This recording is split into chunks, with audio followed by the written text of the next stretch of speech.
Hey friends! Welcome to Fun Fan Travels. Did you know that Summit Cafe is one of the few restaurants in Tagaytay that offers a buffet breakfast even on weekdays?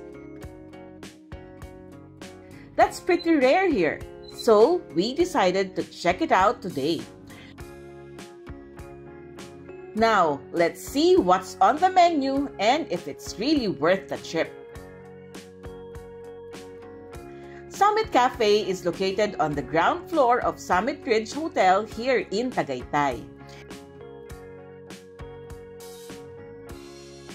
If you're coming from Manila, just take SLEX, then CALAX, exit at Santa Rosa, and drive straight along Tagaytay-Santa Rosa Road until you reach Tagaytay-Nasugbu Road.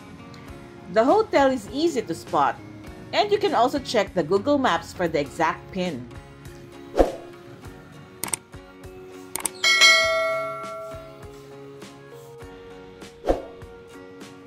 We came here on a weekday morning and luckily they accept walk-ins.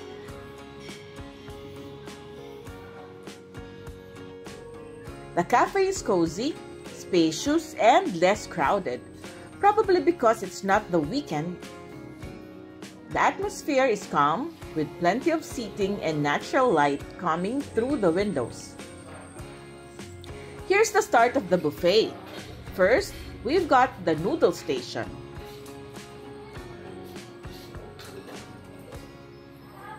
The pancake station,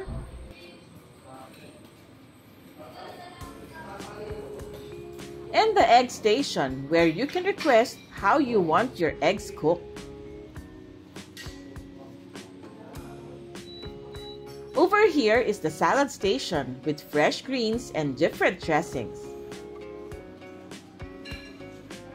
Here's the main station with beef in mushroom sauce,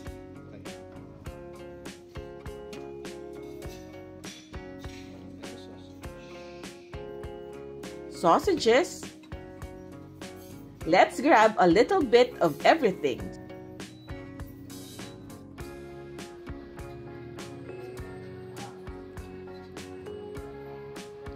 Potato wedges and mixed veggies.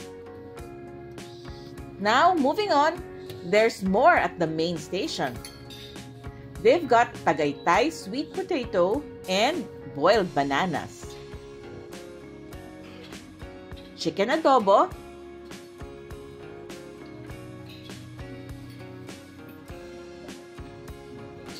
Spanish sardines, and both garlic and steamed rice. For kids or light eaters, they also have oatmeal and cereals with fresh milk. Here's the cold cuts and cheese station with sliced meats and different cheeses.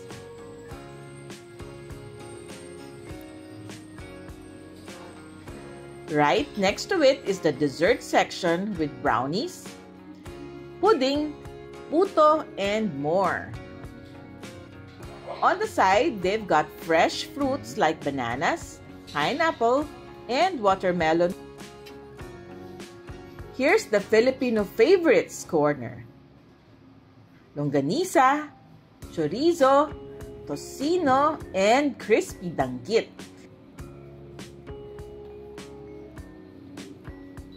With all these options, it's easy to fill up your plate quickly.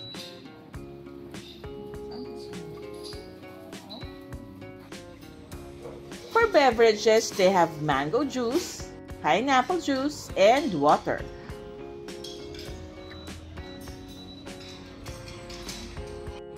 For hot drinks, there's tea and, of course, coffee. Alright, let's dig in.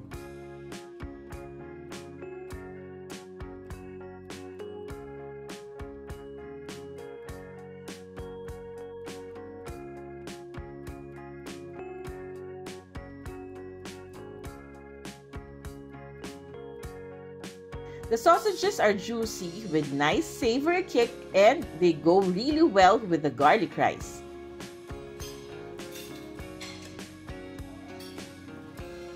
The beef in mushroom sauce is tender and comforting,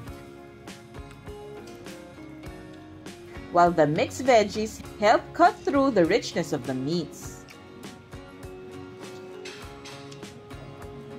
Overall, this feels like a hearty breakfast that really sets you up for the day, especially with the cold Tagaytay breeze outside.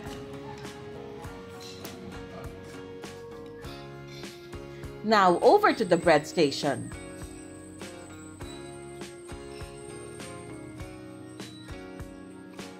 They've got soft rolls, loaf bread, and even ube cheese bread.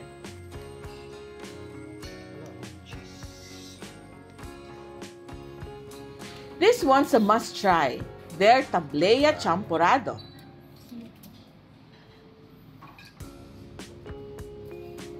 It's made with real cacao tablea, so the flavor is rich, chocolatey, and slightly bittersweet.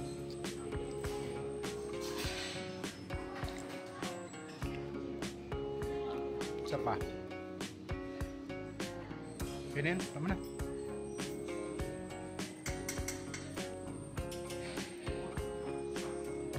Saka milk. You top it with fresh milk, which makes it creamy and comforting.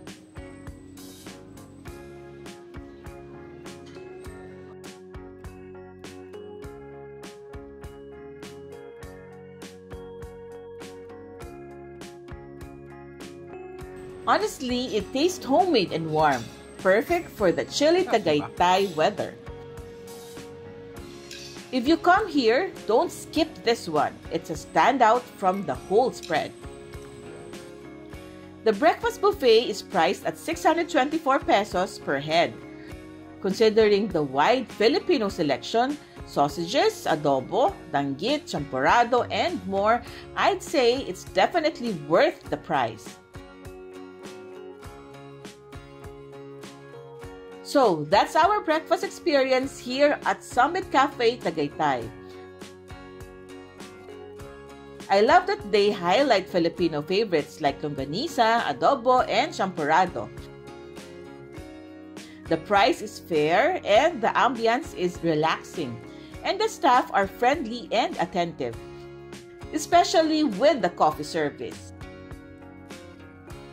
And remember, this is one of the few restaurants here in Tagaytay that actually offers buffet breakfast even on weekdays. That's all for now, friends. Like and subscribe Fun Fam Travels for more family-oriented travel experience.